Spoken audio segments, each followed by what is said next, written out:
За өнгөрсөн 10 жилийн хугацаанд Монголын бизнесүүд энэ эрх баригч Монгол Ардын намын хулгай ковид хавсарсан давхар цохилтонд өртөд одоо ер нь бол сэхэнд байгаа гэж хэлж болно.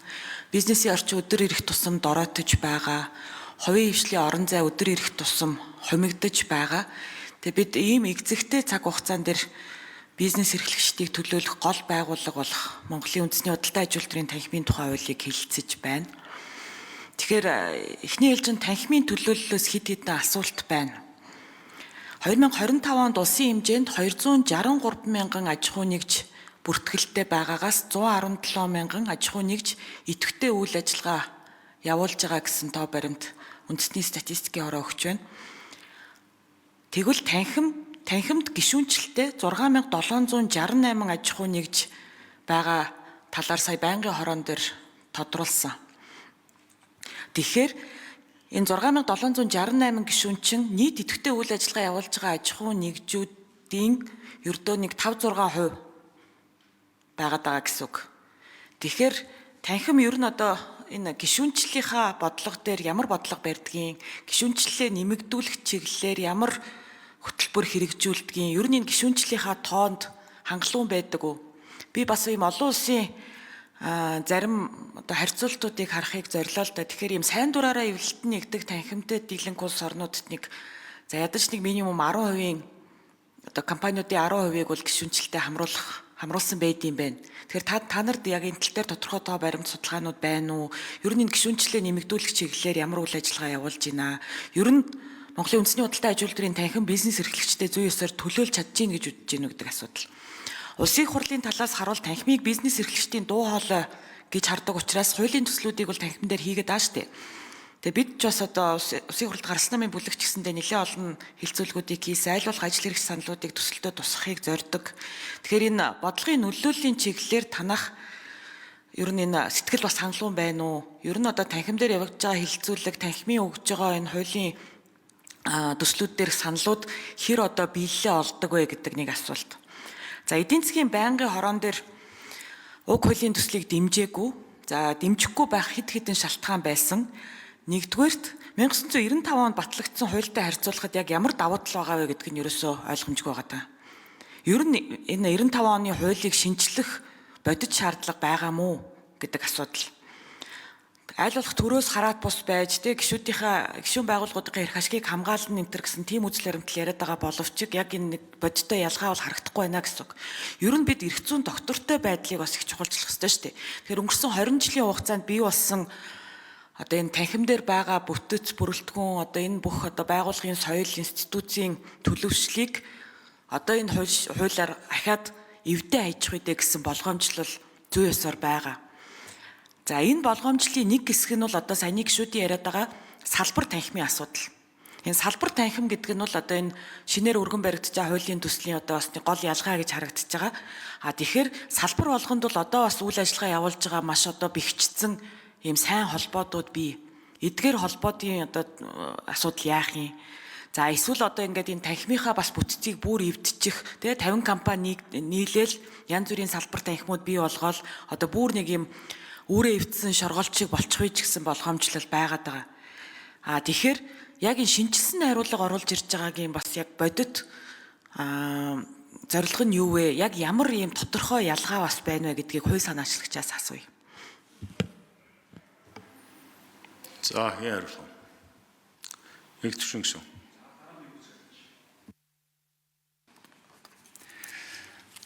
Тэгээ 95 оны хуулиар танхимууд одоо байгуулагдах хэрэгтэй байгаа. Орон нутгийн зарчмаар танхим байгуулагдахаар ингээд заасан байгаа. Гэтэ бодит байдал дээр бол яг Улаанбаатар хотын танхимаас 2015 онд Улаанбаатар хотын танхим байгуулагдсан.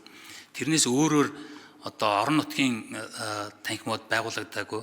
Энэ нь өөрөө байгуулагдахгүй байсан шалтгаан болохоор бие даасан одоо шилээд санхүүгдээ үйл ажиллагаа явуулах болцоо байхгүй. Эдийн засгийн хувьд ч гэсэн энэ татвар хураамжууд нь одоо хангалттай үйл ажиллагаа явуулах боломж байхгүй учраас танхимын одоо нэг хэсэг ажилтан одоо танхимын одоо бүтцэд орж орон нутгийн одоо энэ танхимын үйл ажиллагаанууд явдаг байсан.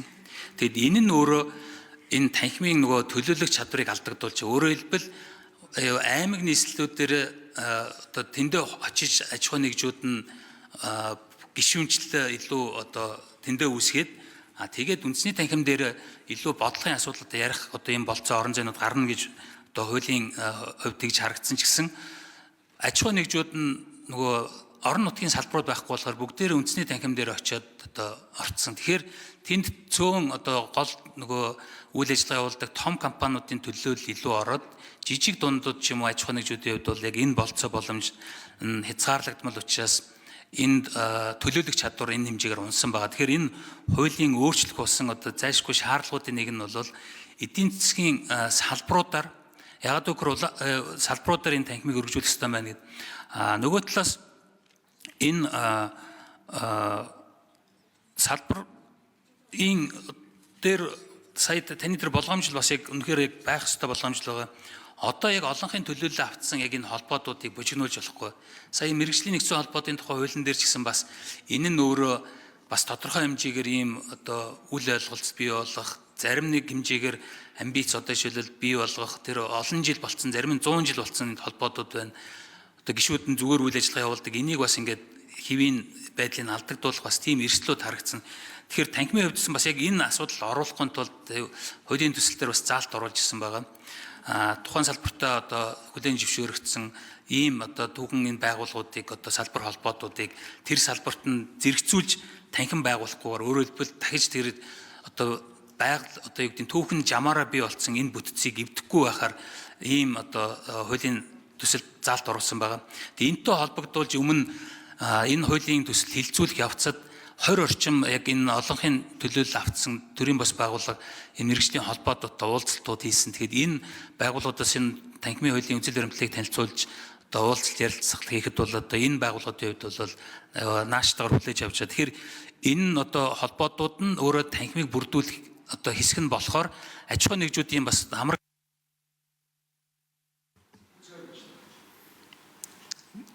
За асуурын гав гэж. Тэгээ салбар танхимыг бол заавал байгуулах гэсэн бол биш, байгуулж болно гэж орсон байгаа. Тэгээ салбар танхим байгуулж байгаа асуудлууд юу вэ гэхээр бид нар одоо 367 жишээл байгаа. За 367 одоо жишээрлийг тодорхой хэмжээг нь одоо төрийн ус байгууллага болон хувийн хвшлэг одоо шилжүүлэх асуудлыг хуулиар бол нэгэд өгсөн байна. Тэгэхээр салбар танхим байж иж за эсвэл салбар танхимын ах хүмүүс л тэр чиглэлээр үйл ажиллагаа явуулж байгаа төрийн ус байгууллагууд жишээл олох боломжууд бий болно гэсэн үг. Нэгс тодорхой хэмжээний төрийн үйл ажиллагааг төрийн өмнөөс гүйцэтгэх боломжтой болно гэсэн. За 95 оноос хойш өнөөдрийг хүртэл за нэгч дарга улс төрийн намаас одоо хамааралгүй нэгч хүн байгаагүй шүү. Энэ дотор намын даргач байна, ÜБХ-ийн даргач байна. Тэгээ яагаад энэ хувийн хвшлүүд маань идэвхтэй энэ одоо гишүүнчлэлтэй байгаагүй гэдэг шалтгааны нэг нь мөн шүү дээ. Тухайн үеийн дарга нь арс намын дарга байвал нөгөө зарим нэг хүмүүс нь болгоомжлоод ордог. Ардын намын дарга байвал бас болгоомжлоод ордог. За гав гэж. За одоо өнөөдрийн байдлаар манай засгийн газрын бодлогыг манай намын гишүүн одоо танхимыг толгоолоод явж ивэл бодлого сүрсэн юм ярихгүй. Тэрийг засгаж байгаа. Улс төрөөс хараат бус байг. За энэ ажлын хэсэг нь болж игэл одоо цөөнхийн гишүүн ахлаад яваг. Ингэж өнөөдөр бидний бизнесийн одоо эрх чөлөөгөр 81-т явж штэ одоо эдийн засгийн одоо бизнес эрх чөлөөгөр. Тэгээ яагаад одоо ч яг ижилхэн гараатай байсан Казахстан, Эстон, Латв, Литв ихний 30 руу яваад орсон байна. Тэгэхээр чи бидний энэ хувийн хвшлээ тэр дуу хоолойг нь өгдөггүй, тэр бодлогод оролцох боломжийг нь олгодоггүй. Тийм үү. Тэр учраас бид нар улс төрөөс засгийн газраас энэ хамаарлыг байхгүй болгож ижил бид нар хараат бус дуу хоолойтой болж иж энэ танхимээс гарах хуулиуд зөв чигээргүй явах гэж эхэлэх байхгүй. Энэ танхимээс энэ ордноос гарч байгаа бодлогууд зөв тол руу явж эхэлнэ гэсэн. Бодиттой шүүмжлэл бий болж иж засгийн газрын бодлого зөв болж эхэлнэ шүү дээ.